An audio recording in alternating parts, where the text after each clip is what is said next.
Good morning, guys. God bless you. I just realized I have a cold, so maybe that's why I sound deeper. But anyway, let's press forward. So I was thinking today, I'm reading this book. It's really good. It's really good, man. Please check it out. It's called "Is God a Moral Monster? Making Sense of the Old Testament God," and it's by Paul Copan. Highly recommend this. Okay. It's sort of like a debate between Christian thinking and atheist thinking, and how Paul Copan explains that, a lot of times he is debunking the type of ideology that atheist people have. It's quite awesome. And today I'm reading, I don't know if you call it a chapter. Today I'm reading number 4. Okay? It's called Monumental Rage and King-like Jealousy, Understanding the Covenant-Making God. Because, there are points in the Bible that God says that the God's enraged or God is jealous, So he explains all of that. Because the atheist people try to make him think that, if he's a jealous God, then he's an immoral God because he shouldn't be jealous of other people wanting to serve other gods and blah, blah, blah.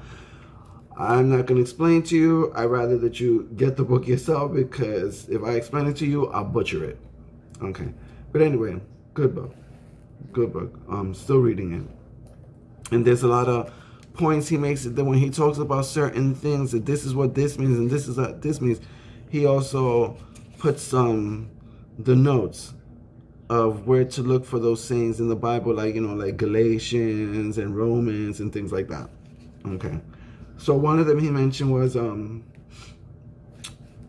Corinthians. And I think he mentioned 2 Corinthians, and it was chapter 11, verse 2. So what I do is sometimes I don't just read that verse. I start from the beginning so I can understand and connect it all. And I start reading through. So what I noticed, and I was just talking to God right now. I was like, God, sin, it's literally like a drug, worse than any other drug, any other real drug in existence. And I know I'm making a harsh claim, I'm making a bold claim by saying that, because we see actual real drugs, what it does to people. Horrible. But sin, I think, is the worst. I consider it like a drug. Why? Because it is the hardest thing to let go of, that we continually, how should I say, since birth, we are constantly, one way or another, by evil. Since the beginning of time, let's take it there instead, forget about birth. Since the beginning of time, we have been constantly deceived, lied to, brainwashed, manipulated.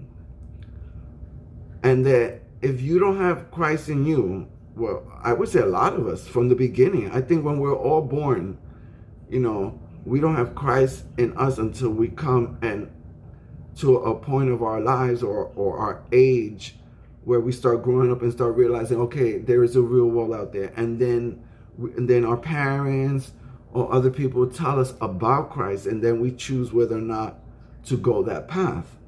So before that, we don't know Christ. you know, even if it's being taught to us by our parents, we still don't know him until we personally want to know him. Then it becomes a whole different ball game. Okay, then it's like, then you're literally on your own spiritual journey with Christ, not what your parents put in your head. So anyway, so sin has been with us from the beginning. So we have been manipulated, lied to by the enemy, brainwashed by the enemy, manipulated by the enemy, deceived by the enemy. So when you get used to that, right, and it becomes the norm, you know, until, you know, you get to a point where if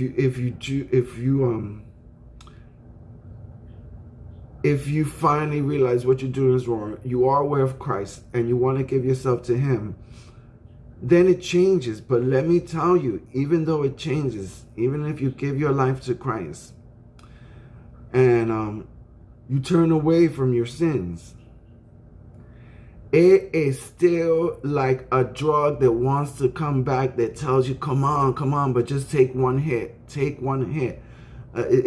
not going to hurt you if you just take one hit. So it's worse already before Christ, because it's like already you've been programmed by evil, you know, and then it becomes a very, very hard thing to let go of, like drugs. You're addicted to it. You do it every day. Sometimes you're not even aware that you do it. Sometimes you're comfortable doing it. That, you know, it's like second skin. It becomes like second skin. You know, like it don't come off. It's second skin. You know, and you get used to it for so long, right? And a lot of times, you know, it's wrong, because I always feel that no matter what, no matter how great a sinner you are, God always gives you that chance to put what's called a conscience in you. Now, you can decide to ignore it and go on and continue and do that sin. But you cannot lie and say that at least for a second, a minute, when you're going to do that wrong, it went through your head. It just didn't stay. It went, boop, whatever. And sometimes I'll be like, and then sometimes I'll be like, no. Boop. And then sometimes it just be like, boop, whatever. It's a weird way for me to explain it, but that's the way I see it. But anyway, so it becomes you know, you get a conscience, but you ignore it, and you just do it. And sometimes it's because, you know, you're just so used to doing the bad. Now, there are some bads, though, that you should never be used to doing, because it's just fiercely bad. It's bad. All bad is bad. But, you know, like, when I'm talking about like murder and rape and all that stuff, and child molesting and kidnapping and or things like that, bad. But when it's something like, say, you have sex all the time with a person, with people, a whole bunch of people, because that's the way the world is lately, where everybody's having sex with not just 1, 2, 3, 4, 5, to the point that, like, no one even has lost, everyone has lost count. Okay, so say it's something like that. So you do that, even if maybe a part of you tells you, yeah, but, you know, I want to be respected, you know, why should I give myself up so easy to that person, whatever. But then, boop, and goes out, because why? You got so used to always doing it like that, that it starts to make you think that the bad that you're doing is good, so you just keep doing it. You know, and I guess some of it confirms it, because if you get an orgasm, then you realize, oh, then I guess this is good, so let me continue on with it. So that's just one example. So so you get used to it, and to the sin, to the bad, to all that stuff, that you think nothing of it, and you get so used to it. But when it finally comes, you get I feel that everybody does get that moment. You know, leave a comment. Let me know if you've ever had that moment. But I think everybody, don't matter if you're a Christian or not, I think everybody gets that moment where all of a sudden there's something in your life that happens down the road, where all of a sudden you get reminded of a truth, even if you don't want to accept it. There was this guy that said one time, you can ignore the truth and believe that it's not your truth. But no matter how hard you try, when it truly is the truth, every fiber of your being will let you know it is the truth, but you just choose to just keep moving forward and ignore it. Even if you don't like what you hear, even if it sounds like not true, there's something in you that tells you, even if it's just for a quick second, that's true. But then we become stubborn and let it go. No. And those moments I say is God. Those moments I say is Jesus. You know, and so he gives you the opportunity right there. And then he makes it known to you who he is. Whether you're walking down the street and you hear somebody talking about Jesus, you know, even sometimes it could be the wrong Christian, but let me tell you, God works through anybody he wants to work through, even if it's a bad person, to get the message across to the other person who needs the help. Okay? If God can make water come out of rock, and manna, which is some type of bread that come out of the sky, what does that tell you? He's God. He'll use whatever, because the way he goes about things is not the way we would expect. And we would even find it weird, but it gets to a point. So, so anyway, even God would use even a sinner to get a message to another person. So you walk in and then you hear something like that. All of a sudden somebody tells you something. All of a sudden you read something. All of a sudden you see a sign or something. Little bits, little hints that God's trying to send you something about, like, hey, you may not want to believe it, but I'm here. I exist. I'm for real. So let's talk about this. I want to give you a chance. I'm telling you all these things that are bad. I'm not telling you to scold you. I'm not telling you because I want it my way. I'm telling you because there's an evil force out there. Okay? He don't care one thing about you. Okay? He has been manipulating you and using you and deceiving you and playing you since the beginning of time. Since your ancestors. Everyone. And he's doing this with you right now. I'm just trying to help you out, because if you don't take my advice, okay, he's going to be laughing all the way to the bank, the devil, because he knows that at the end, when you die, your soul is not going to a place of peace. Your soul is not going to, you may not even believe in me. You may not even believe in peace. You may not even believe in heaven. You probably think there's nothing afterwards. But I hope that you listen to me, because I'm here to tell you there is. And that I care about you so much that I don't want to see you end up in the place where this evil thing wants to see you end up. Because this evil thing knows that its time is coming up as well.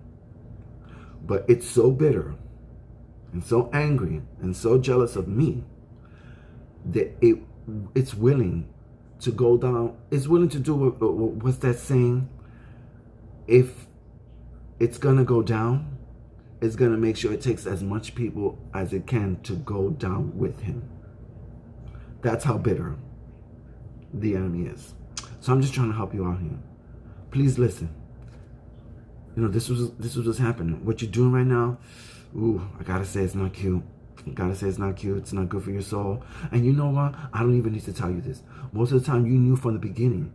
Even when you had your first time having sex, or doing this sin or doing that sin, before you did it, you knew something came across your head, and so even for a brief second told you, I don't know, this don't feel right.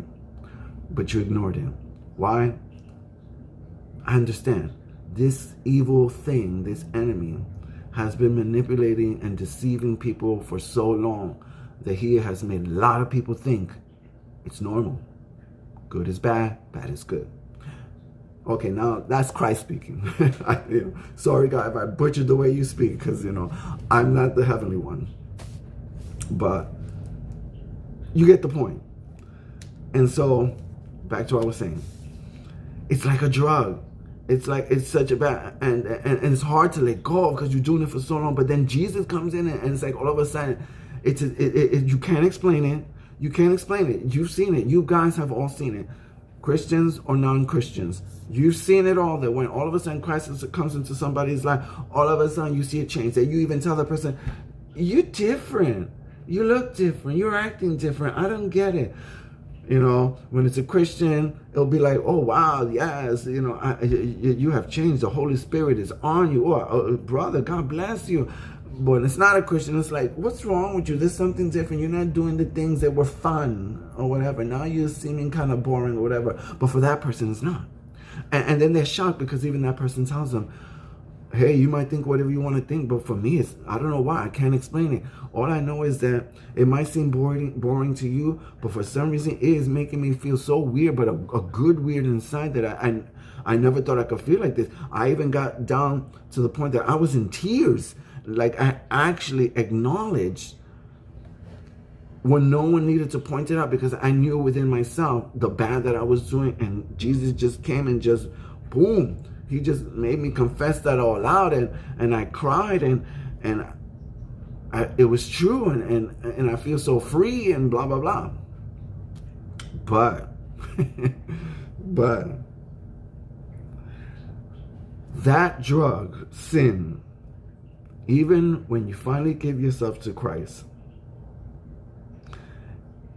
it'll come at you in another way now.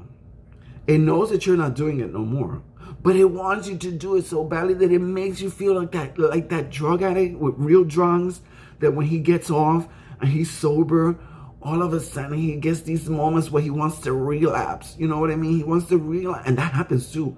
Even with Christians, that happens a lot. A lot of us relapse. And so you see what I'm saying? It's so bad. It's so bad. It's so bad. But the difference, when you relapse with Christ, I guess it's just like drugs. You relapse, you know that what you're doing is wrong. And even when you're doing it, you feel bad. And I think with drug addicts, they feel real bad doing it again, but I guess not to the point where they want to go back again, because they realize this is bad and they want to go back to being sober. And I guess when you're a Christian, no matter if you go back and you feel so bad, you feel so bad to the point that even if you don't go back, that hunger is so great that even down the line, even a couple of years will pass, you will still feel that hunger to go back, that you need to go back. It's not like you want to go back, it's like you need to go back. Now, I can't speak for a drug addict, because I know when they go and relapse, they feel bad and they want to go back, but I don't know if they feel the need to go back, and they're just feeling bad because they know that what they're doing is bad and they want to go back, but they find it hard to go back. And sometimes they just give up and don't want to go back. So I don't know. So if anyone out there who has been a drug addict, who has been in recovery, who is still fighting the fight every day, and who sometimes relapses, tell me, what does it feel like for you? When you relapse, do you feel a hunger to go back, or do you just feel bad that you know that what you're doing is wrong and you want to go back, but it's the hunger of the drug greater than the hunger of wanting to go back? So all I can say is, like, for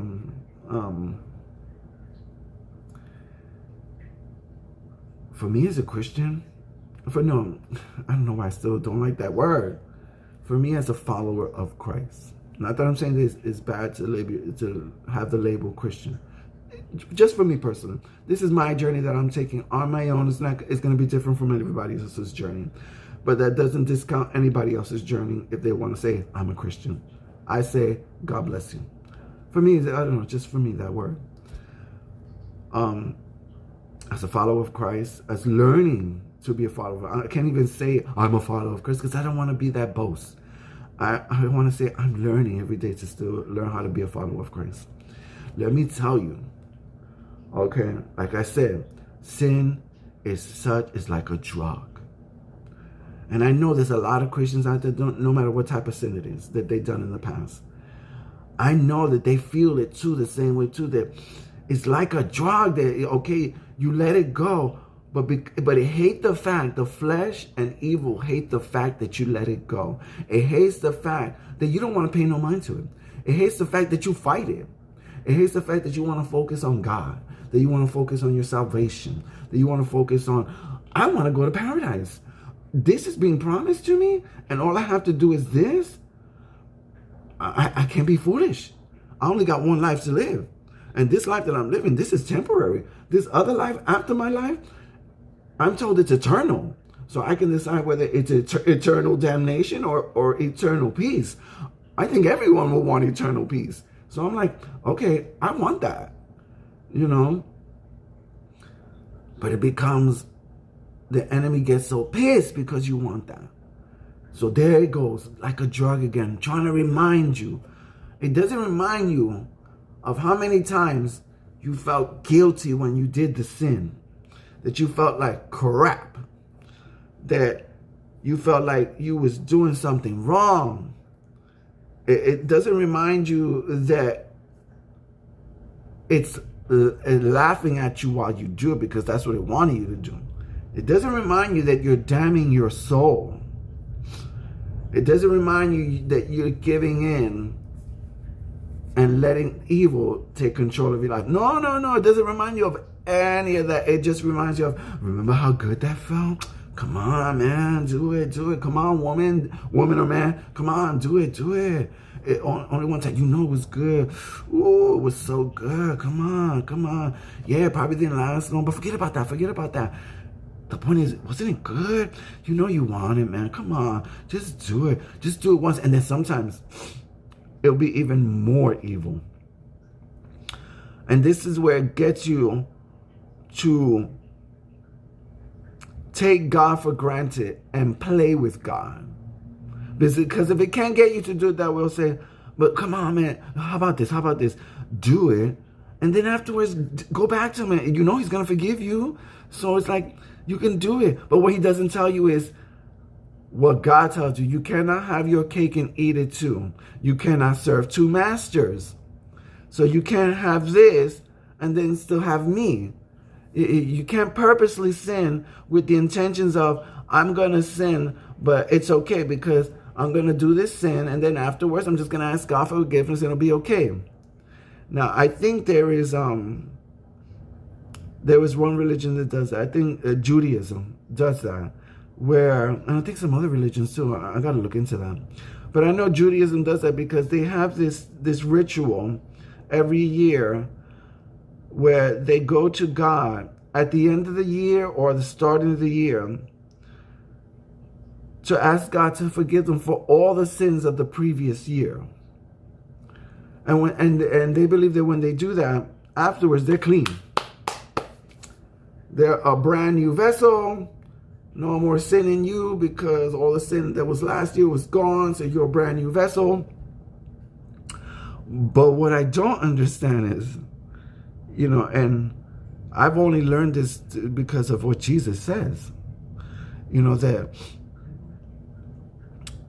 you can't just ask for repentance. You got to turn away from sin and work on it all the time, because that is true repentance. That is coming to God with a contrite heart. That means a genuine apology.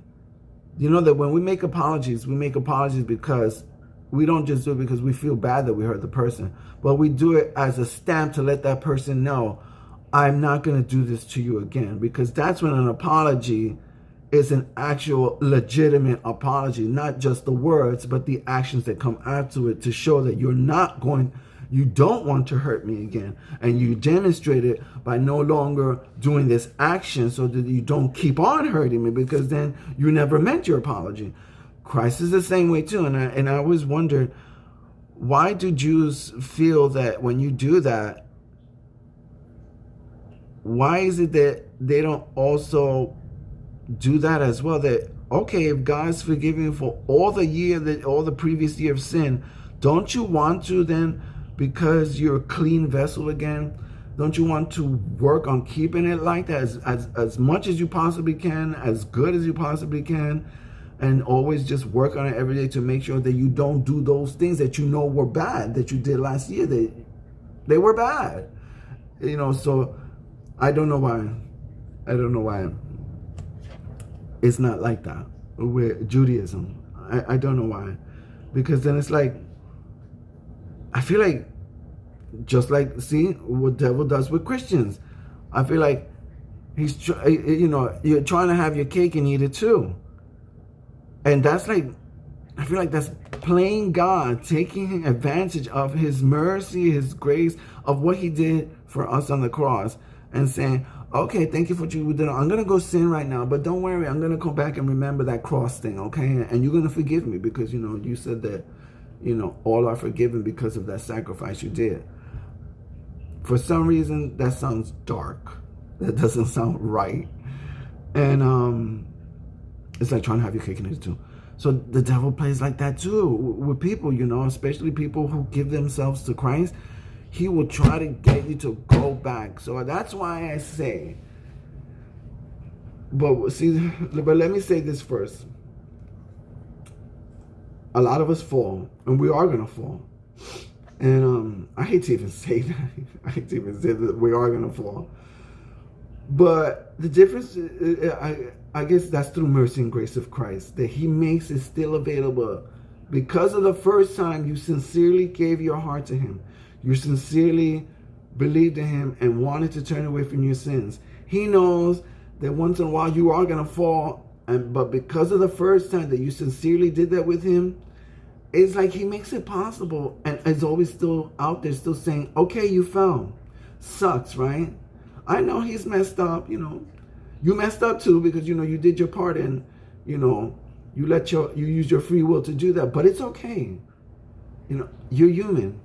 And you know what's the good part? And I just realized that right now. It's like Jesus is saying, I know what it's like to be human. I came to you as a human being. I saw what you guys go through. I felt what you guys feel. I've been tempted myself. It sucks. But it's okay. Because you were sincere with me from the beginning, I'm always going to be there to forgive you. The only thing you have to do in your part is that when you fall,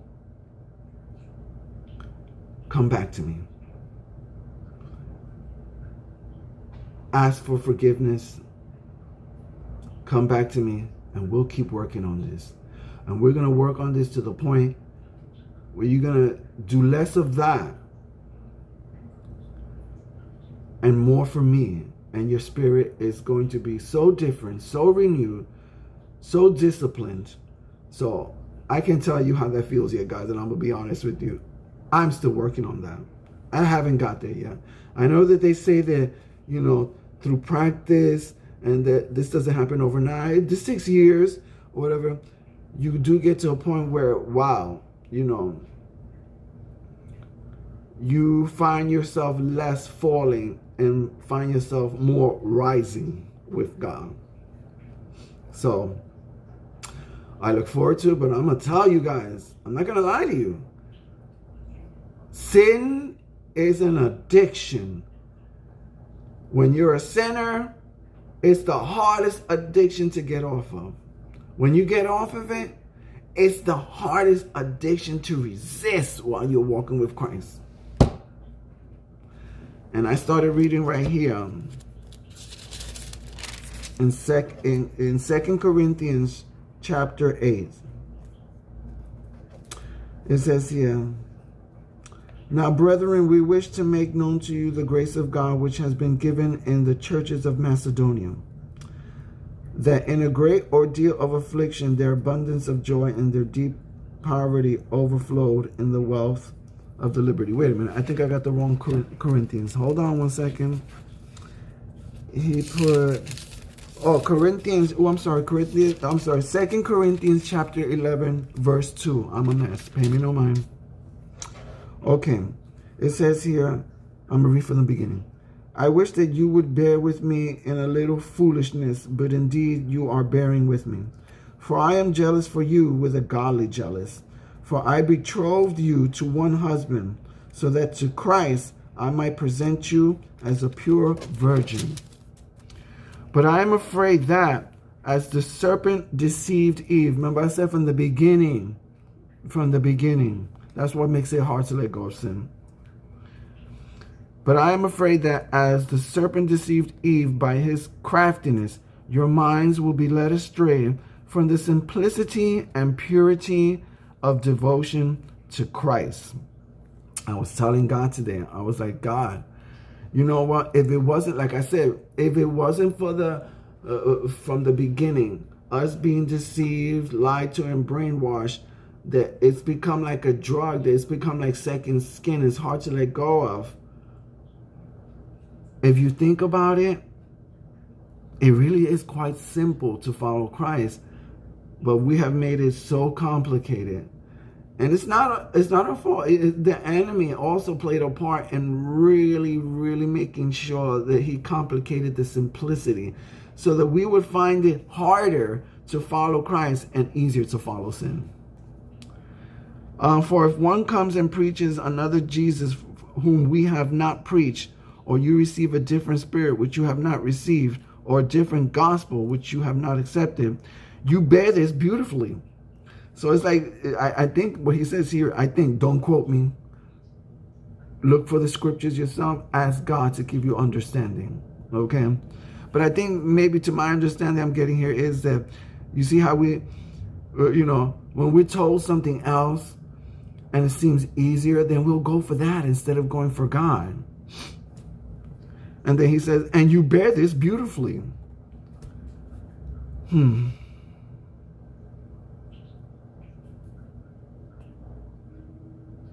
So I just wanted to talk about that today. I wanted to talk about how sin sucks. Sin sucks. And it makes you feel like if it's something so good that you start believing it is good. But you can't deny that even when you feel like it's good, there's something in everyone's soul that tells him, even if it's just for a brief second, that's not good. That's wrong. Okay, you can ignore me, but I just wanted to put that out there. And then we continue on or whatever. So it's hard. It's hard. Let me tell you, it's hard. I just told God that today because the flesh is constantly attacking me every day. And I hope that in a way I don't discourage people from coming to Christ by always talking and saying something bad. Like this is what it's like following Christ. It sucks. No, I'm not saying that. I actually say I actually tell God, this sucks, but I'm so glad that, I fight. There's something in me. All of a sudden, I can say, I rebuke you, devil, in the name of Jesus. And I may have sometimes even believe in that, but I'll say it anyway. And then all of a sudden, it helps. I notice that sometimes that even when you notice that the devil, the enemy, is trying to creep up and put something in my head, all of a sudden, you put something in my head too to combat that. There are even sometimes that, and I wonder if I'm going crazy, because there are even sometimes that I will wake up already singing Christian songs in my head that I didn't even think of. Things like, you're the God of miracle, the God of miracle. And then some other songs come in my head that's always about Christ. And I'm like, am I going crazy? And like, is this normal for me to be waking up or hearing? Like, I'm trying to get rid of thoughts in my head, but here I'm having this thought. But for some reason, this thought helps me with the wrong thought that's trying to come in my head. So I'm not going to complain. I don't want to complain, I guess. And It is hard. It is hard, you know. And let me tell you, there are times where I want to give in.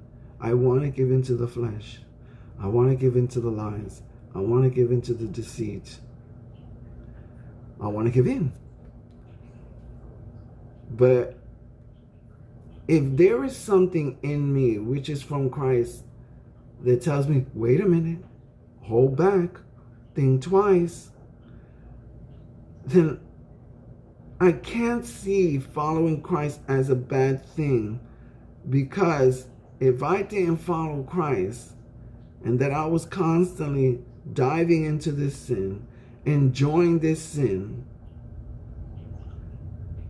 the poison would be eating my soul little by little, to the point that it would be too late. And when Christ comes, I would be like, why didn't I listen to Christ? Why didn't I just fight alone? Why didn't I realize that the fight is better than, what's that word? That the fight is better than the giving up and being complacent and indulging in poison. No one likes poison. Any type of poison in real life, whether it be poison from a product or something like that, no one likes poison. And I guess the worst poison is not from material things, from the air, from the things we eat, from chemicals or whatever. The worst poison you could put in you is the poison that actually destroys your soul, your very own existence, that life force, that breath that God gave you and gave all of us when we were born.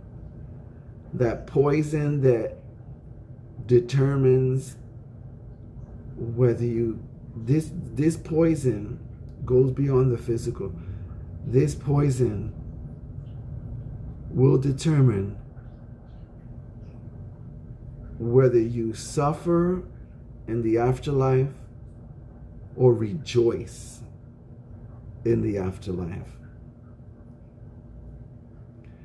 This poison is so great. Sin is so great. Sin is such a horrible but very potent poison, that it doesn't just destroy your body, it doesn't destroy your insides, it doesn't destroy your mind. It goes a step further and destroys the soul.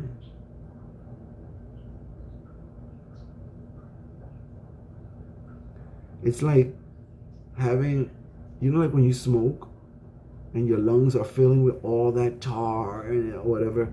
It's like that, but to your soul that, well, I don't know why I'm coming up with this. But when you're finally presented before God, all he sees is that you're all covered up in tar. And it was too late to clean it off of you. So all God sees, the poison turned your soul into a walking, talking pile of sludge, pile of tar, that it cannot and he will not let it enter into his kingdom, into his paradise. And Satan doesn't tell you that. Satan doesn't tell you that when you're going to do all these fabulous things that he's telling you, it's fabulous. You're going to feel so good. People are going to like you. You're going to be rich. You're going to be famous. You're going to be adored. You're going to be taking care of all your sexual needs. You're going to have orgasms like crazy. You're going to have people lining up to have sex with you. You're going to have people wanting you. You're going to have this. You're going to have that. He never tells you, oh, by the way, This will poison your soul. And if you keep doing it, then you're just going to be one big pile of sludge of tar in the presence of God when he does come. And he ain't going to want you. And that's what I want. Because I'm so bitter. I'm so jealous. I don't want God to have this. I don't want you to be with God. If I'm going to go down, I'm going to take you down with me. Doesn't that sound like, wow, you just want to hate that entity so much with a passion? But like, what? You want to do this to me? How dare you? But I guarantee you, he will never, ever tell you that. But Christ does. And it hurts it hurts when he tells us that, because it's the truth and we don't like it. But we know it's the truth. It's just the devil that made us feel so used to that sin that even the truth will hurt, because it's like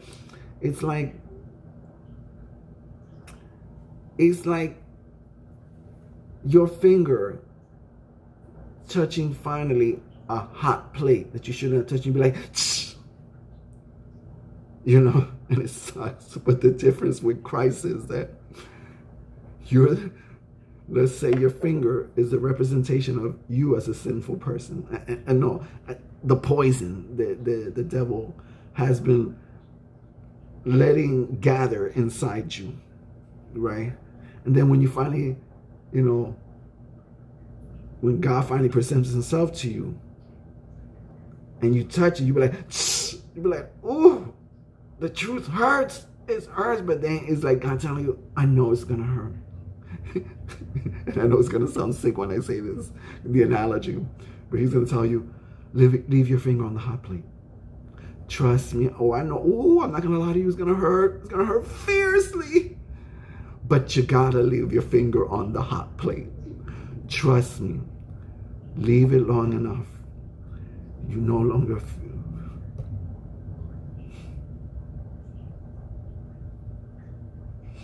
You no longer feel the pain. Because I will burn it away.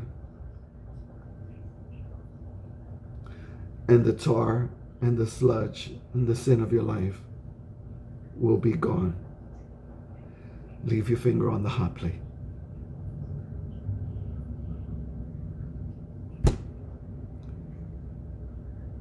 And let's just add, because he says, I know it hurts, and it hurts that I'm doing this to you.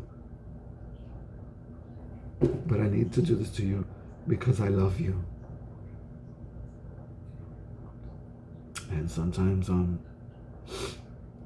this is the type of good love that hurts. Not the bad love that hurts. This is the good love that hurts. Okay, guys. Don't give up. Oh, let me tell you, he's attacking me today. That drug is attacking me today. So, like I said, a lot of times these videos are helping me out. Maybe more me than you, but I hope it helps you out as well. Don't give up. And I don't know why this is in my head right now, and I want to end it like this. If you're going through some struggle, if you're going through a fight, whether you're a Christian or not a Christian, be curious in Jesus to find answers if you couldn't find answers anywhere else, and leave your finger on the hot plate. God bless everybody, guys. Bye.